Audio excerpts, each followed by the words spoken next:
¿por qué? O sea, no me diste ningún aviso, no me dijiste nada, te sentías bien. Sentís una especie de traición del cuerpo. Sentís que el cuerpo te traicionó. No te dio ningún aviso, venías bárbaro y un día te despertaste y dices, pues estamos todos locos. Entonces necesitas amigarte con ese cuerpo, volver a confiar en el cuerpo. Hay momentos que nos marcan para siempre. A los 30, Cinca Semajor recibió un diagnóstico que le cambió la vida. Mientras armo este mate con Rapipó, se las presento. Sin tuvo cáncer de mama y lo que vino después fue un camino de sanación, empatía y propósito. Transformó un diagnóstico difícil a sus 30 en una red de amor y contención que hoy acompaña a miles de mujeres enlazadas. Hoy, junto a Rapipó, compartimos su historia. Bienvenidos a Post 30. Soy Ale Torresín y les doy la bienvenida a este capítulo muy especial. Hoy vamos a hablar con Cinca Semajor. Bienvenida. Gracias. Gracias por venir. Gracias a vos por invitarme. Por venir a contar tu historia. Quiero que vayamos por un momento a tus 30. Uh-huh. ¿Cómo era tu cabeza en ese momento? ¿Qué te daba miedo? Porque es un momento de mucho miedo ya de por sí. Es una edad que genera un poquito de miedo, de incertidumbre. Y vos a tus 30, además de estar viviendo tus 30, te llegó un diagnóstico de cáncer de mama. ¿Cómo fue en ese momento? ¿Qué pensaste? ¿Qué fue lo primero, tu primera preocupación? Son 20 años atrás, ¿no? Eso es un tiempo. ¿Qué tenía en mi cabeza en ese momento? Yo estaba recién casada. Yo me había casado hacía muy poquito tiempo, hacía 4 o 5 meses. Después de 8 años de novia. Así que mi cabeza estaba un poco ahí. Mi cabeza en ese momento estaba en armar la casa, en la convivencia, porque era de otra época, pero yo no vivía con mi actual marido antes de casarme. Entonces mi cabeza estaba puesta un poco en eso, ¿no? Tema hijos todavía no estaba sobre la mesa, o sea, sí estaba sobre la mesa, que formaba parte del plan y del proyecto, pero era un proyecto que teníamos un poco pensado para más adelante. Llega el diagnóstico de cáncer de mama, como decís vos, a los 5 meses de casarme, en un contexto bastante particular, porque lo otro que ocupaba mucho mi cabeza es que mi mamá estaba enferma de cáncer hacía ya 5 años. Entonces te diría que eso era... Mi mundo estaba dividido en dos, en mi vida de recién casada y en mi vida de hija de mamá enferma, acompañándola y tratando de sostenerla durante esos 5 años. ¿Viviste de cerca con ella? Viví muy de cerca con ella y de hecho este diagnóstico mío llega en ese momento en el que yo ni siquiera en ese momento tenía predisposición o tenía disponible para mí misma el protagonismo. O sea, yo no me sentía y no me sentí en ese momento de recibir esa noticia habilitada para ser una protagonista de una historia cuando estábamos viviendo una historia que era tan compleja y que la protagonista era mamá. Y creo que eso fue un poco, si querés, lo que más me dolió a mí de mi diagnóstico. La parte más difícil para mí fue ir y decirle a mi mamá. Contarle a mi mamá que yo estaba enferma, yo sentía que la terminaba de matar. Y me parecía muy bizarro esto, que de hecho cuando lo cuento todavía me sigue pareciendo bizarro esto de estar enfermas las dos al mismo tiempo. Y de cómo yo decirle a mi mamá, ojo que mi historia no es la tuya, yo voy a estar bien, y convencerla de que yo iba a estar bien. Y a su vez convencerme yo de que mi historia no era la de ella y de que yo iba a estar bien y de que yo sí tenía posibilidades de curarme. Entonces fue un proceso muy difícil, muy doloroso para mí. Y paradójicamente fue más doloroso por esto de tener que trasladarle ese dolor a los demás que por vivirlo. Yo siempre digo, y quizás por eso hoy me dedico a lo que me dedico, es más difícil el rol de acompañante que el rol del paciente. Para mí, mi experiencia fue esa. Mi experiencia fue que fue más difícil acompañar a un paciente de cáncer de mama que vivir el cáncer. Después quiero que hablemos de eso por si hay personas del otro lado que tienen a alguien cercano atravesándolo. Creo que quizás se le puede dar algún consejo. ¿Vos te acordás alguna frase que te hayan dicho en ese momento que te haya resonado o que te haya ayudado, que te haya hecho bien? Sí, me acuerdo que empecé la quimio, tuve una primer quimio mala, una segunda quimio terrible. Y después de la segunda quimio dije yo, no voy a poder. O sea, esto me la pasaba en la cama, no lograba manejar mi cuerpo. Y me acuerdo que fui al oncólogo Y le dije con toda mi fantasía mental, le dije, yo quiero que vos me digas, él me dijo, vos tenés que seguirlo, el tratamiento, no hay manera de cortar esta quimio.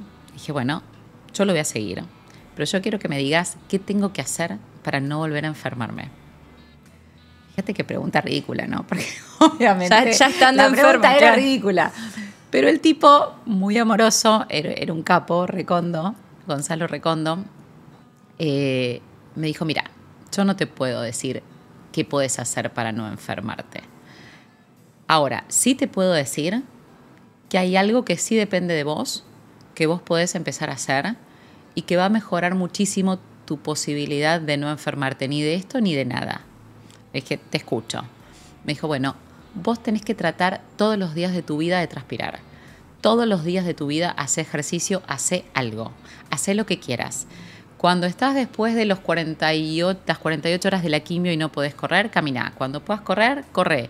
¿Querés hacer pilates? Hace pilates. ¿Querés nadar? Nadá. Pero todos los días de tu vida asegúrate de recambiar ese oxígeno, de transpirar y de irte a la cama cansada. Cansada de ejercicio, no cansada de... Emocionalmente. Y esa tontera que me dijo ese tipo, a mí me quedó grabada evidentemente a un nivel interno que desconozco, porque me transformé en alguien que no hacía absolutamente nada de ejercicio, pero nada, a alguien que si un día no hizo algo, soy capaz de ponerme a hacer burpees al lado de la cama antes de acostarme. Y después me ducho y me acuesto. Me encanta. O sea, a ver, esa es una exageración, no hago eso. No hago eso ahora, en algún momento quizás lo hice. Pero sí te puedo decir que yo tengo la sensación de que el día que no hice nada de ejercicio, siento que perdí el día. Siento que es un día que no lo gané. Por más que haya sido un día exitoso laboralmente, por más que haya hecho 1000 cosas, por más que bla. Pero si yo ese día no hice nada, cuando me voy a dormir me faltó algo. El deporte es salud. Y vos yo lo en ese interpreto momento así. necesitabas salud. Sí. ¿no? Y yo creo que hay algo muy interesante que me dio ese cambio de hábito, que no tiene que ver solamente con el tema de, obviamente haces ejercicio, te mantenés bien, colaborás con tu salud, etcétera, y todo lo que todos sabemos de los beneficios que genera el deporte, ¿no? Pero creo que hay algo súper interesante cuando sos paciente con esto, que es cómo cambiar el chip de cómo me relaciono con mi cuerpo. Cuando vos te enfermás, y esta fue una de las grandes sensaciones que yo tuve cuando me dieron el diagnóstico, es enojo, ¿no? Impotencia, sí. Enojo, rabia. Y por otro lado, cierta frustración. Porque vos decís, pará, yo como bien, yo soy joven, yo no fumo, yo no tomo más de la cuenta. ¿Por qué? O sea, no me diste ningún aviso, no me dijiste nada, te sentías bien. Sentís una especie de traición del cuerpo. Sentís que el cuerpo te traicionó. No te dio ningún aviso, venías bárbaro y un día te despertaste y dices, estamos todos locos. ¿Cómo puede ser? Y el deporte, la actividad física y esta cosa como de autocuidado, yo creo que hay algo súper interesante que te devuelven, que es cuál es la relación que vos querés tener con tu cuerpo. ¿Qué es lo que vos querés hacer con tu cuerpo? ¿Querés cuidarlo? ¿Querés maltratarlo? ¿Querés ayudarlo a sanarse? ¿Querés combatirlo? Y esto es súper interesante en el mundo del cáncer, porque si vos prestás atención vas a ver que siempre que se habla, o muchas veces de las que se habla de cáncer, se habla de batalla, se habla de guerra, se habla de pelea, se habla de lucha. Ganó la lucha, perdió la lucha, es una guerrera, todas esas cosas que yo detesto, porque no somos soldados y porque además ese lenguaje convierte a tu cuerpo en un campo de batalla. Porque claro, si el cáncer es el enemigo está dentro tuyo. Entonces, ¿cómo haces para ser vos quien es amigo y enemigo al mismo tiempo? ¿Cómo haces para librar una batalla contra vos mismo? Porque el cuerpo es eso, es tu campo de batalla si esto es una lucha. Y un poco lo que tenemos que cambiar es ese paradigma, yo creo, de entender que nosotros tenemos que aliarnos con el cuerpo, no combatirlo. Fue como una especie de reconciliación, ¿no? Sí. Sí, y el deporte te da eso naturalmente, porque esto que yo te digo es como algo, si querés, filosófico, psicológico, pero el deporte te lleva a ese lugar casi que por default. Claro. Porque vos transpirás, porque vos te esforzás, porque vos decís, y dale que podés correr 1 kilómetro más. Entonces necesitas amigarte con ese cuerpo y volver a confiar en el cuerpo, volver a confiar en tus piernas, si estás corriendo, volver a confiar en el cuerpo. Entonces es como un mecanismo para mí súper valioso. Poderoso. Para aliarte con tu cuerpo, ¿sí? Y desde ahí generar una relación hacia todo lo demás, sobre todo hacia el proceso de sanación en una enfermedad como esta. Me encanta. ¿Quién fue tu enlazadas en ese momento? Bueno, ese es otro tema interesante, porque no tuve un enlazadas tan claro. No existía, ¿no? Esto, no, spoiler alert. No, exacto, no existía, pero lo digo desde el lugar de no fui una persona fácil para acompañar. Desde ese lugar lo planteo. No es que no tuve a disposición gente súper dispuesta a acompañarme, sí la tuve, gracias a Dios. Pero siempre fui una persona muy para adentro con los procesos de dolor. Yo cuando me lastimo, cuando duelo, cuando me voy para adentro. Y salgo cuando ya estoy bien. Y sé que ese no es el mejor proceso. Sé que cuando las cosas se viven acompañado son más fáciles. Y ese es un poco el camino que intento recorrer hoy con otra gente, pero lo aprendí muy a los piedrazos. No fui una persona que en ese momento se dejó acompañar tanto. Pongámoslo en contexto, volvemos a esto. En mi casa había una situación muy particular. Claro. Entonces yo seguía tratando de estar a disposición de, y no de ser el centro que requiriera. Quizás eso me llevó también a ese lugar, pero hay mucho de mi personalidad ahí, ¿eh? No lo voy a endilgar al contexto porque quizás sin ese contexto igual yo hubiera sido igual, y porque pasé otras heridas en mi vida y otras situaciones dolorosas en mi vida, otros duelos, que también los viví un poco así. Entonces creo que es un poco un defecto mío que con esto de enlazadas intento revertir, intento aprender. Porque es esto, ¿no? Es un ida y vuelta. Yo estoy haciendo algo por alguien y ese alguien me está enseñando. Y yo siempre digo, valoro muchísimo la valentía de las mujeres. Total. Que se animan a contar, que se animan a decir, necesito que me ayudes. Creo que saber pedir ayuda requiere de coraje. Y yo no tuve tanto coraje en ese sentido en ese momento. ¿Y cuándo fue el momento que dijiste, bueno, voy a transformar esto y nace Enlazadas? Fue mucho después. Yo cursé mi enfermedad, hice un proceso que fue largo porque tuve una mastectomía, hice quimio, hice rayos, tomé tamoxifeno por 5 años. Y después de eso me fui a vivir al exterior, viví un tiempo en el exterior. En el medio hicimos un tratamiento de fertilidad, porque yo podía quedar estéril por la quimio. Entonces hicimos un tratamiento, viví algunos años afuera y cuando me dieron el alta, después de todo este proceso, que debe haber sido más o menos unos 8 o 9 años en total, regresamos a Argentina. Regresamos a Argentina para poder armar un poco plan de familia, porque ese tratamiento de fertilidad lo habíamos hecho en Buenos Aires. Y nuestros huevitos estaban congelados acá, entonces volvimos acá. Y cuando volví a Argentina, seguí mis controles acá, con mis médicos, con el doctor McLean, que fue quien me operó en el Austral. Y bueno, ya tenía como una cierta distancia con mi enfermedad, ya estaba en etapa de control, gracias a Dios todos los controles se habían dado bien, estaba ya tranquila y... Nada, tuve la suerte de estar acompañada por un equipo médico en mi proceso que era magnífico. Y siempre fui una paciente muy inquieta, o sea, siempre fui una paciente muy preguntona, una paciente que se involucró mucho en su proceso, que tomó protagonismo de ese proceso. Esa parte sí, y en esa parte sí tuve coraje, ojo, puntito en contra, puntito a favor. Esta la hice medianamente bien de entrada. Y cuando estábamos en esa etapa de controles y de charlas y ya más relajado y ya con una relación con los médicos, como por ejemplo cercana. Con Ignacio, que ya lleva, claro, que va avanzando y profundizándose mucho porque llevábamos 8 años de vernos, le dije, la verdad, yo siento que con esto tengo que hacer algo más. Yo siento que que me falta darle una vuelta de tuerca a esto.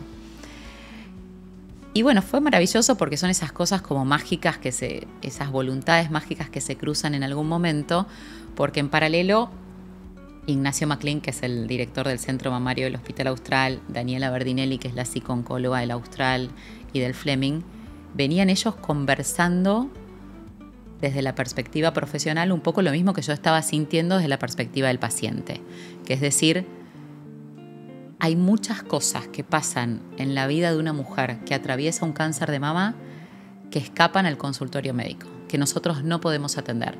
Ni él desde la perspectiva de mastólogo, ni ella desde la perspectiva de psico-oncóloga. Y eso es un poco lo que venía a traer yo. ¿Qué puedo aportar yo? Y ahí se empezó a gestar esto, ¿no? Con conversaciones, con charlas y decir, bueno, ¿y si nos unimos? ¿Y si hacemos algo entre todos? ¿Y si vos aportás lo tuyo, vos lo tuyo y yo lo mío?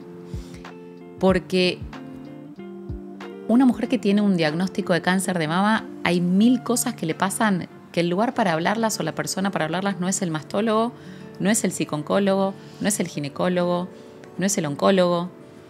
Y esas cosas van de punta a punta a un espectro gigantesco de temas que puedan atravesar a la mujer. Tienen que ver desde la sexualidad hasta la estética.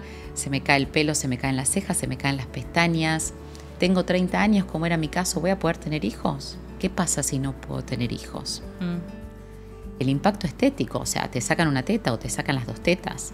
Sí, tenés sí. una cicatriz de tamaño gigantesco en el medio del cuerpo que no tenías, además de no tener la teta.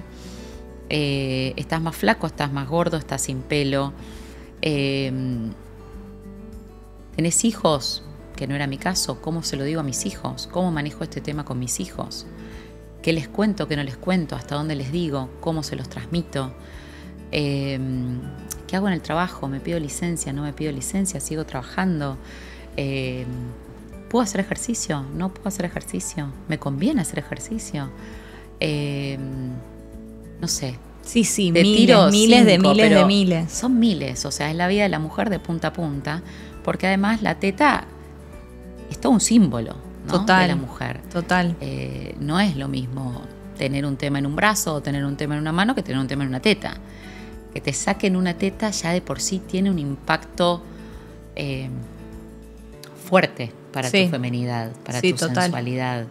Entonces, nada, sentíamos que había un montón de cosas que quizás podíamos hacer para acompañar a la paciente con una visión así un poco más holística, con una visión un poco más integral de qué es lo que le pasa a una mujer. Sí, generar una red de personas que atravesaron por lo mismo o están atravesando lo mismo, que no es lo mismo acompañar a alguien si no lo pasaste que si ya lo pasaste, ¿no? 100%, 100%. Esto de ponerse en los zapatos de, bueno, No, yo a ver, estuve. si yo ya estuve en tus zapatos, Tal cual. hay 1000 cosas que no hace falta que me expliques. O hay 1000 cosas que cuando me las expliques te las voy a entender y voy a saber perfectamente de qué me estás hablando. Es eso. Lo otro que me pasó un poco con Enlazadas en su momento y que me sigue pasando hoy cada vez que hacemos algo es esto que hablábamos al principio. Yo tuve este entorno, lo aproveché o no es otro tema, pero tuve este entorno a disposición, amoroso, disponible, en todo sentido. Tuve muchos recursos de todo tipo, emocionales, porque venía yo con una formación y con una familia que me dio esa posibilidad y ese bagaje, con una familia amorosa, con amigas de todos los tipos y colores, con la posibilidad de atenderme en un buen lugar y tener buen acceso a servicios médicos, a otras cuestiones que había disponibles. Yo era una persona que pude hacer yoga, pude hacer ejercicio, yo hice acupuntura, homeopatía, todo, reiki, todo lo que había dando vueltas lo hice, todo. Pero todo eso cuesta plata y todo eso requiere que tengas esa posibilidad de acceso que no todo el mundo tiene. Entonces, un poco Enlazadas para mí tenía que ver también con, ok, ¿cómo devolver un poquito de esa suerte y cómo transformarte en alguien disponible para quien no tenga esa red naturalmente? ¿Qué hace hoy Enlazadas? Enlazadas hace un poco eso, intenta acompañar a las pacientes que transcurren un proceso de cáncer de mama. Y ese acompañar es un acompañar muy amplio, que es un poco lo que te decía recién. Puede ser desde hablar por teléfono hasta tomarnos un café, hasta acompañarte a una quimio, hasta ayudarte con una peluca, a conseguir una peluca, hasta ayudarte con conseguir algún turno, hasta conseguir opiniones, redes, contactarte con gente que esté atravesando la misma etapa puntual del tratamiento en la que vos estás. Y sobre todo esto, conversar, estar disponible, poder que sientas que tenés a alguien, y en realidad que tenés muchos, porque esto de la red, ¿no? Este masivo que se arma colectivo femenino tan poderoso, tan hermoso, es muy reconfortante. Y eso lo hacemos en un 1 a 1, en la diaria con las pacientes, y después lo que hacemos son cosas más de agenda, como vivos, talleres, workshops, el congreso todos los años, contenido de redes, y el congreso todos los años. El congreso es como nuestro evento estrella, nuestro highlight del año es el congreso anual de pacientes. Este fue el 12º año que lo hicimos, el viernes pasado, el viernes 17. Y bueno, ese evento es como la ocasión que tenemos una vez al año de juntar a todas las pacientes del país, porque viene mucha gente del interior también, de poder ofrecerles una jornada de regalo, de información, de contenido, de temas médicos, de temas psicológicos, pero sobre todo es como una jornada de fiesta, si se quiere, de celebración, yo diría, más que de fiesta. De juntarnos, de reenergizarnos, de celebrar y de agradecer lo que tenemos y de darle esta posibilidad a las pacientes de verse en un contexto de cientos de pacientes que están en la misma o que estuvieron en la misma. Y eso es reconfortante por donde lo mires, ¿no? Porque si estás mirando a la paciente que está a la par tuya, te sentís acompañado.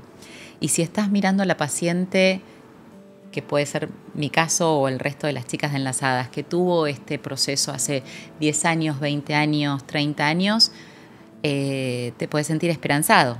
Total. Porque puedes tener esta posibilidad de ver un poquito más allá de mi hoy y trasladarte a, bueno, de repente yo también voy a volver a tener el pelo como lo tiene esta chica, yo también voy a poder reconstruirme y volver a usar una musculosa y que nadie se entere a simple vista que tuve cáncer de mama. La piel, las cejas vuelven, las pestañas vuelven. Yo voy a decir que fui parte de este congreso, me encantó presenciarlo y noté también que se generó un espacio en el que quizá se dan conversaciones que en la diaria son difíciles y que por ahí con el contexto uno un poco se envalentona, ¿no? Sí. Pasó con un matrimonio que me encantó y ella le dijo, gracias por acompañarme, por hacer todo lo posible para conseguirme en ese momento un quirófano. Y no se lo había dicho, me pareció que no se lo había dicho. No se lo había dicho, se notaba en la emoción del hombre, ¿no? El hombre estaba desarmado en un llanto, con una mirada de amor, y yo digo, qué lindo que se generen estos contextos y estos espacios, porque duermen todas las noches juntos, pero no se habían dicho esto y me pareció hermoso. Sí, y esa es un poco, yo creo, la dinámica de la vida, ¿no? Por eso, a ver, yo creo que si a este encuentro va cualquier otra persona como vos que no está relacionada con la temática y que no está pasando por ese proceso, igual es valioso, porque ese parate en la vida. Total. De decir, a ver, conectemos un poquito con lo que nos está pasando. Total. Lo que sea que te esté pasando. Salir del tren, de la vorágine y animarse a frenar y animarse a tener esas conversaciones es súper valioso. Y un poco nuestra invitación es a eso, a que ese día sea un día en el que nos olvidamos de todo lo que está pasando, tratamos de volver a conectar con el cuerpo, volver a conectar con los otros y tener esas conversaciones. Eso que decís vos del espacio que tuvimos para el agradecimiento estuvo buenísimo. Buenísimo. Después otro tema en el que pasa algo muy similar es en el tema de la sexualidad. En el tema de la sexualidad es un claro ejemplo de los temas que a veces no conversamos con quien los tenemos que conversar. Y eso se habló ahí también, ¿no? Es decir, y en este proceso es súper interesante, ¿no? Porque es dificilísimo acompañar también como hombre a una mujer que tiene un cáncer de mama. ¿La toco, no la toco? Si la toco, la molesto. Si no la toco, siente que no me gusta más. ¿Dónde te parás? Y ahí es de nuevo, es el protagonismo del paciente. Ahí nos tenemos que hacer un poco cargo, y esa es la invitación, a que el paciente no sea paciente, sea activo. Claro. ¿No? A que el paciente hable, a que el paciente pregunte, a que el paciente diga qué quiere, qué no quiere, cómo lo quiere, qué le gusta, qué no le gusta, qué necesita, que además va fluctuando todo el tiempo. Claro, hoy por ahí sí, mañana no. Porque al segundo día de una quimio te voy a decir, no me toques ni con un palo, no te me acerques, ni prendas la luz, no me hables, no me digas ni hola. Y a la semana te voy a decir, vení, abrazame. Claro, puede cambiar. Pero no es fácil. Y no es fácil para todos nosotros en la diaria aprender algo tan simple como eso. O sea, nos cuesta un montón. Sí. Y siempre estamos como poniendo la carga en el otro. No nos hacemos cargo y pretendemos que el otro adivine de alguna manera qué queremos o qué nos viene bien ese día, y el otro no tiene la bola de cristal. Tal cual. Entonces no vas a ver nunca, y menos en un proceso tan delicado, qué querés si no se lo decís. Eso para el paciente, que me encantó esto de no ser paciente, ser activo. Y para el que acompaña, si hay alguien que del otro lado nos está mirando y tiene a alguien cercano que está transitando un cáncer de mama o un cáncer o lo que fuera, ¿qué le recomendás? Yo creo que lo mejor que un acompañante puede hacer es habilitar esa conversación, ¿sí? Abrir ese juego, Generar ponerlo el sobre espacio. la mesa y ser humilde, si cabe esa palabra, en decir, yo te quiero ayudar, decime cómo. ¿Qué necesitas? Yo creo que el error que cometemos a veces como acompañantes todos es asumir, ¿sí? Pensar qué queríamos, que uno lo hace con la mejor buena Tal voluntad, cual. ¿no? ¿Qué me gustaría a mí? Bueno, Claro. eso es lo que doy. Claro. Y la verdad es que eso tiene muchas chances de fracasar muchas veces. Primero porque somos todos distintos, y lo que te viene bien a vos no necesariamente es lo que me viene bien a mí. Sí, ¿y qué necesitas hoy, ahora? Que como te digo, bueno, para las minas esto es así, o sea, toda la vida, Sí. o sea, aunque no estemos atravesando ningún proceso particular. Pero si encima le sumás un proceso particular que tiene muchos altibajos naturales, porque de nuevo, vos antes de la quimio estás de una manera, al día de la quimio estás a los 2 días. Y no a son la todas semana, iguales. Entonces es un proceso que de por sí tiene mucha variable. Sumalo a la naturaleza propia del ser humano, agregale la naturaleza femenina. Es imposible pegarla, es imposible. O sea, no hay chance de que le pegues con lo que necesito, porque en muchas ocasiones ni yo sé qué necesito. Claro. ¿no? Pero habilitar esa conversación de decir, ¿cómo te ayudo? ¿Qué te sirve? Y esto puede ser incluso con las amigas, temas fáciles. O sea, yo siempre digo, la red de contención, sobre todo para una mujer que a veces tiene 1000 temas en su órbita, ¿no? Los chicos, el colegio, la casa, el trabajo, el marido. Entonces, a veces esa ayuda, cuanto más específica, más sencilla y más puntual, a veces mejor viene. ¿Qué te sirve? ¿Te sirve que yo te traiga la comida? No sé, vas a venir de la quimio hoy. Genial. Vas a pasar algunos días medio cachuza en la cama. ¿Te sirve que te traiga la comida para toda esta semana y te dejes toqueada la heladera? ¿Y el freezer? ¿Te sirve eso? Esa es una hermosa ayuda. ¿Te sirve que busque a los nenes por el colegio toda esta semana y te los traiga hasta la puerta de tu casa para que no vayas al colegio? Ese es el tipo de cosita chiquita que te da mucho alivio, te da mucha paz mental, y que también es interesante ver, porque uno cuando piensa en esta red que decíamos recién, a veces piensa en la red más cercana, ¿no? En mi marido, mi hermana, mis amigas, mi mamá. Hay un segundo aro, una segunda red, igual de importante e igual de útil, que es una red un poquito más lejana, y que también tenemos que aprender a usar, ¿no? Y que también tenemos que tratar de aprovechar y de pensar, ok, ¿qué me serviría para estar tranquila en este proceso? ¿Con quién me puedo aliar y a quién le puedo pedir ayuda? No sé, de las mamás del colegio. Y decir, a ver, voy a entrar en esta, mis quimios son en esta fecha, estos días voy a necesitar si me podés llevar a Juan al colegio o me podés traer a Juan del colegio, ¿sí? Ejemplo tonto, pero quiero decir, ir buscando en cada uno de tus ambientes cuál es tu persona de confianza o cuál es la persona que tenés disponible para pedirle ayuda con algo puntual.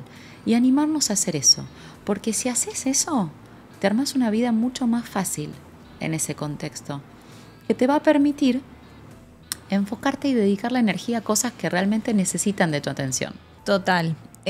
Mandarle este capítulo también puede ser una ayuda, un empujoncito para que lo tenga en cuenta y bueno, empezar a seguirlas, por supuesto, @enlasadascm. Correcto. Invitamos a todos a seguirlas y a ser parte y a acercarse un poquito más, ¿no? Esto de estar más cerca, una, de su propio cuerpo y también de la que esté transitando un cáncer de mama. Y ida y vuelta, entender que hoy sos paciente y quizás mañana una hermosa manera de transformar y de resignificar esto que viviste es que estés en condiciones de ayudar a otro que lo está viviendo. Y eso te da mucha satisfacción y eso tiene un valor agregado gigante. Y eso puede transformar incluso tu propia visión del proceso que hiciste. Entonces, Enlazadas también es eso, ¿no? Es esa ida y vuelta entre el que está, el que estuvo, y cómo retroalimentamos eso para que todo el tiempo nos demos el lujo de que ninguna paciente esté sola. Me encanta. Gracias, Sin. Gracias a vos. Gracias por venir, compartirte. Esperamos que les haya servido este capítulo. Por favor, si saben de alguien, compártanlo. Coméntenos, dennos sus mensajitos qué les pareció y bueno, nos vemos en el próximo capítulo de Post 30. Gracias. Adiós.